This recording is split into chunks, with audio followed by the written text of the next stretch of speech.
Hello दोस्तों, नमस्कार। आप सभी लोगों का आपके अपने YouTube channel concept coaching bye Rakesh sir में हार्दिक स्वागत और अभिनंदन करते हैं। आज का हमारा कंप्यूटर का टॉपिक भाग 2 ला रहा हूं, जो विभिन्न प्रतियोगी परीक्षाओं में पूछे जाने वाले वन लाइनर क्वेश्चन आप लोगों के बीच में लाया हूं। सोचता हूं पढ़ाने से पहले एक मोटिवेशनल कोट्स बोल दें ताकि आप लोग ऊर्जावान और पढ़ने के लिए प्रेरित होते रहें। चलिए देख लीजिए आज का मोटिवेशनल कोट्स। अभी तो असली मंजिल पाना बाकी है, अभी तो असली मंजिल पाना बाकी है, अभी तो इरादों का इम्तिहान बाकी है, अभी तो इरादों का इम्तिहान बाकी है, अभी तो तौली है मुट्ठी भर ज़मीन, अभी तो तौली है मुट्ठी भर ज़मीन, अभी तो तौलना आसमान बाकी है, अभी तो तौलना आसमान बाकी है। चलिए दोस्तों, आप सभी लोगों का हमारे हार्दिक स्वागत और अभिनंदन करता हूं। लिखा नोट विभिन्न प्रतियोगी परीक्षाओं के लिए, विभिन्न प्रतियोगी परीक्षाओं के लिए ये कंप्यूटर्स का भाग 2 है। अगर आप लोग हमारा पार्ट 1 नहीं देखा हो तो ज़रूर इसके डिस्क्रिप्शन बॉक्स में जाकर इसके लिंक पार्ट 1 का जरूर देखिएगा। विभिन्न प्रतियोगी परीक्षाओं के लिए वन लाइनर क्वेश्चन, जैसे कंप्यूटर विज्ञान में प्रथम भारतीय कौन थे जिन्होंने विज्ञान में कंप्यूटर विज्ञान में पीएचडी किया था। वो भारतीय पीएचडी धारा कौन थे जिन्होंने विज्ञान में कंप्यूटर विज्ञान में पीएचडी किया था। तो आइए इसके ऊपर चर्चा करते हैं। कंप्यूटर विज्ञान में पीएचडी करने वाले प्रथम भारतीय डॉक्टर राज रेड्डी साहब थे। कंप्यूटर विज्ञान में पीएचडी करने वाले प्रथम भारतीय डॉक्टर राज रेड्डी साहब थे। कौन थे? डॉक्टर राज रेड्डी साहब प्रथम भारतीय थे जिन्होंने कंप्यूटर विज्ञान में सर्वप्रथम पीएचडी किया था। चलिए नेक्स्ट क्वेश्चन देखते हैं। भारत का पहला प्रदूषण रहित कंप्यूटरीकृत भारत का पहला प्रदूषण रहित कंप्यूटरीकृत पेट्रोल पंप मुंबई में है। कहां पर है? मुंबई में है। भारत का जो पहला प्रदूषण रहित कंप्यूटरीकृत पेट्रोल पंप है वो कहां पर है? मुंबई में है। चलिए नेक्स्ट क्वेश्चन देखते हैं। सन माइक्रोसिस्टम द्वारा खोजी गई कंप्यूटर भाषा जो इंटरनेट के लिए वरदान साबित हुई है। सन माइक्रोसिस्टम द्वारा खोजी गई कंप्यूटर भाषा जो इंटरनेट के लिए वरदान साबित हुई है वो भाषा है जावा। वो कौन सी भाषा है? जावा।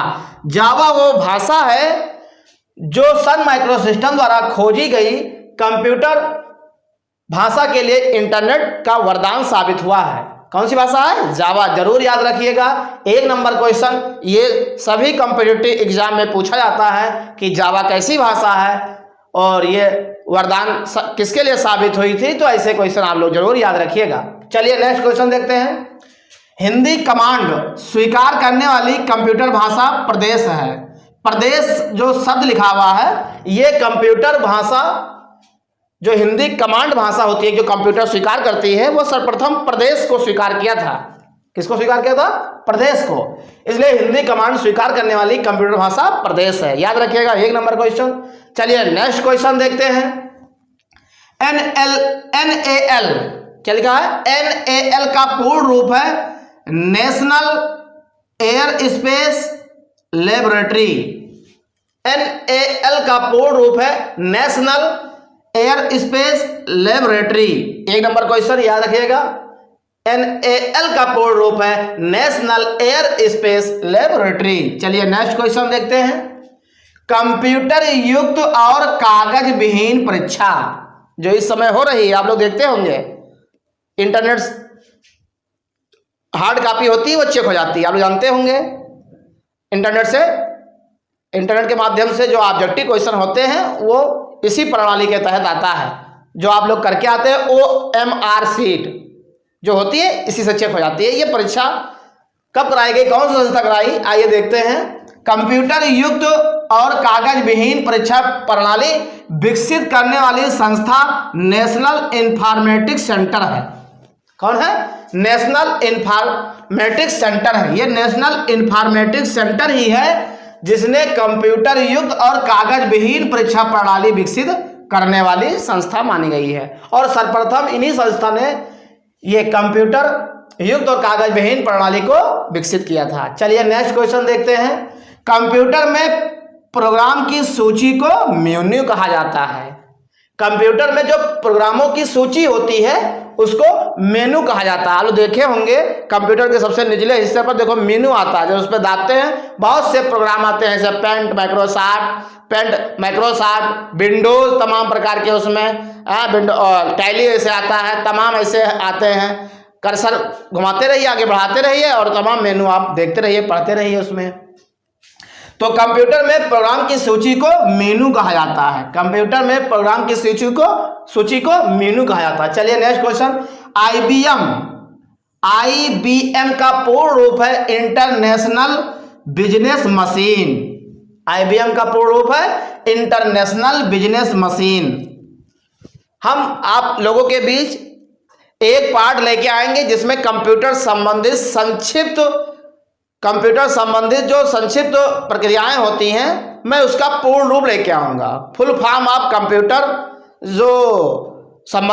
संबंधित जो शब्दावलियां होती हैं, हम कंप्यूटर संबंधित शब्दावली लेके आएंगे जिसमें एक पार्ट में टोटल फुल फॉर्म ही रख देंगे। ठीक, चलिए हम नेक्स्ट देखते हैं। तो क्या हुआ, ये आईबीएम का पूर्ण रूप इंटरनेशनल बिजनेस मशीन, याद रखिएगा, 1 नंबर क्वेश्चन। नेक्स्ट देखते हैं सीपीयू का फुल फॉर्म क्या है। फुल फॉर्म ऑफ सीपीयू, ये तो जनरल क्वेश्चन हुआ, आ गया तो डाल दिया, लेकिन ये जनरल क्वेश्चन हुआ। ठीक, जनरल क्वेश्चन है सीपीयू का फुल फॉर्म क्या है, central processing unit. Central processing unit, 1 number question. चलिए नेक्स्ट देखते हैं। भारत में कंप्यूटर के सहयोग से, बहुत अच्छा क्वेश्चन है ये, भारत में कंप्यूटर के सहयोग से संगीतबद्ध किया गया प्रथम एल्बम का नाम है बेबी डॉल। क्या नाम है, बेबी डॉल।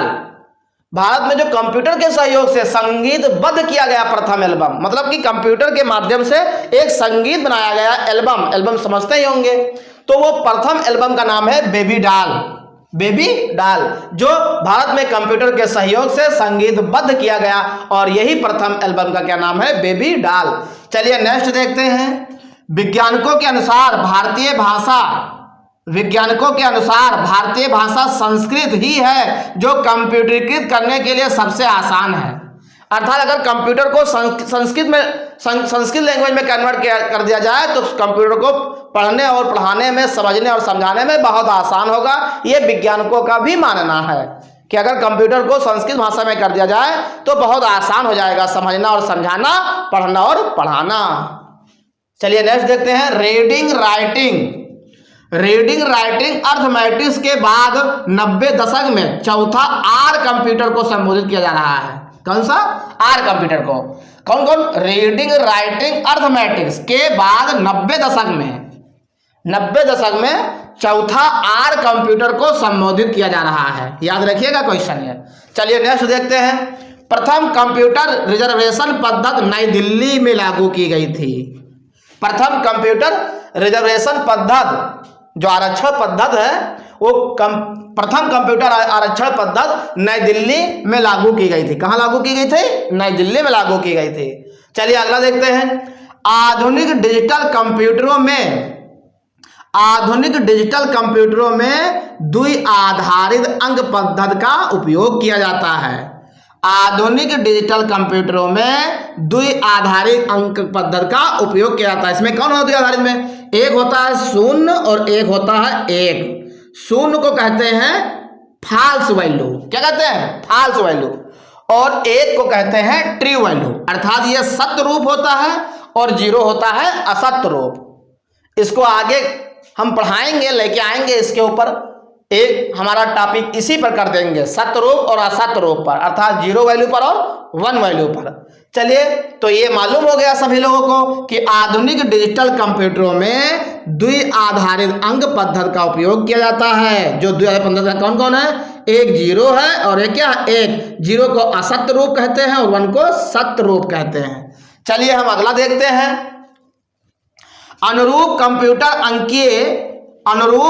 अंकीय कंप्यूटर से क्षमता एवं विधि नियंत्रण के मामले में सर्वश्रेष्ठ है। किसमें? अनुरूप कंप्यूटर अंकीय कंप्यूटर से क्षमता एवं विधि नियंत्रण के मामले में सर्वश्रेष्ठ है। ठीक, चलिए अगला देखते हैं। डेटा प्रोसेसिंग का अर्थ है वाणिज्य उपयोग के लिए जानकारी तैयार करना। डेटा प्रोसेसिंग का अर्थ है वाणिज्य उपयोग के लिए जानकारी प्रदान करना। एक बार और देख लीजिए, डेटा प्रोसेसिंग का अर्थ है वाणिज्य उपयोग के लिए जानकारी प्रदान करना। एक भाषा है जिसका नाम है फोरट्रैन प्रोग्रामन। ये एक भाषा है, तो ये फोरट्रैन प्रोग्रामन हेतु विकसित की गई सर्वप्रथम भाषा है। कैसी भाषा है? कंप्यूटर की एक भाषा है जिसका नाम है फोरट्रैन प्रोग्रामन। तो फोरट्रैन प्रोग्रामन हेतु विकसित की गई सर्वप्रथम भाषा है। कैसी भाषा है? सर्वप्रथम जो कंप्यूटर की भाषा विकसित की गई थी वो विकसित की गई थी फोरट्रैन प्रोग्रामन। ये फोरट्रैन प्रोग्रामन हेतु विकसित की गई सर्वप्रथम भाषा है। चलिए हम आगे बढ़ते हैं। डिजिटल कंप्यूटर की कार्य पद्धति गणना और तर्क सिद्धांत पर आधारित है। डिजिटल कंप्यूटर की कार्य पद्धति गणना और तर्क सिद्धांत पर आधारित है। एक बार और देख लीजिए ताकि आप सभी लोगों को याद हो जाए। डिजिटल कंप्यूटर की कार्य पद्धति गणना और तर्क सिद्धांत पर आधारित है। ठीक, चलिए आगे देखते हैं। IBM 1401 ये कंप्यूटर का नाम है, हमने पढ़ा रखा है पिछले वीडियो में, इसके बारे में बृहद देख लीजिए। पिछले वीडियो में हमने पढ़ाया है।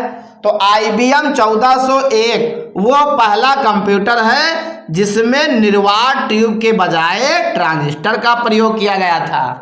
आप लोगों ने कंप्यूटर के जनरेशन पढ़ा होगा, first generation, second generation, third generation. उसमें जो है IBM 1401 जो है वो पहला कंप्यूटर है जिसमें निर्वात ट्यूब के स्थान पर ट्रांजिस्टर का उपयोग किया गया था। किसका उपयोग किया था? ट्रांजिस्टर का उपयोग किया गया। याद रखना होगा ये। चलिए अगला देखते हैं। कंप्यूटर साक्षरता का अर्थ है कि कंप्यूटर क्या कर सकता है और क्या नहीं, इस बात की जानकारी होना। कंप्यूटर साक्षरता का अर्थ है कि कंप्यूटर क्या कर सकता है और क्या नहीं, इस बात की जानकारी होना। अगर किसी को कंप्यूटर साक्षर है तो इसका मतलब कि वो कंप्यूटर का समझ रहा है, कंप्यूटर क्या कर सकता है और कंप्यूटर नहीं क्या कर सकता है, उस बात को वो भलीभांति समझता है। और जो ये बात भलीभांति समझता है तो समझ लीजिए वो कंप्यूटर में साक्षर है। चलिए अब इसी कंप्यूटर साक्षरता से जुड़ी हम आप लोगों को 1 नंबर का क्वेश्चन जो कॉम्पिटिटिव एग्जाम में पूछा जाता है हम उस पर चर्चा कर लेते हैं। तो कंप्यूटर साक्षरता दिवस का मनाया जाता है। तो कंप्यूटर साक्षरता दिवस 2 दिसंबर को मनाया जाता है। याद रखिएगा, कंप्यूटर साक्षरता दिवस 2 दिसंबर को मनाया जाता है। कंप्यूटर साक्षरता दिवस 2 दिसंबर को मनाया जाता है। और कंप्यूटर साक्षरता का अर्थ समझ ही गए होंगे, क्या होता है कि कंप्यूटर क्या कर सकता है और कंप्यूटर क्या नहीं कर सकता है, इस बात की जानकारी होना। चलिए बस आज के लिए हमारा इतना ही लेक्चर रहा। मैं नेक्स्ट वीडियो में भाग 3 लेकर आऊंगा। आप लोग हमारे वीडियो को देखते रहें और नोट्स जरूर बनाते रहें। इसका आप अपने पास जब नोट बना लेंगे कभी भी आप पढ़ सकते हैं उसको। नोट को सहयोग के रखें, आप अपने तैयारी में इसको इस्तेमाल करते रहें। बस हम नेक्स्ट वीडियो भाग 3 आप लोगों को लाऊंगा। आप लोग जो है स्क्रीनशॉट भी ले सकते हैं, स्क्रीनशॉट ले लीजिए। और आज के लिए बस इतना ही कहना चाहते हैं कि आप लोग हमारे वीडियो को लाइक करें, सब्सक्राइब करें, शेयर करें, पढ़ते रहें, मस्त रहें, व्यस्त रहें। आप लोग पढ़ने में, आप लोगों का आज के दिन बहुत बहुत धन्यवाद।